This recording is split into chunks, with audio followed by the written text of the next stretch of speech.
quạt tàu miền ton ya kinh trang thao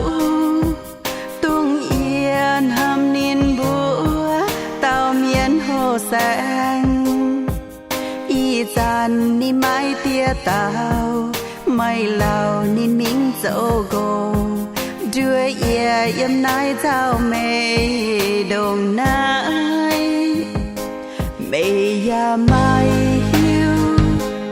ya mai nắm thao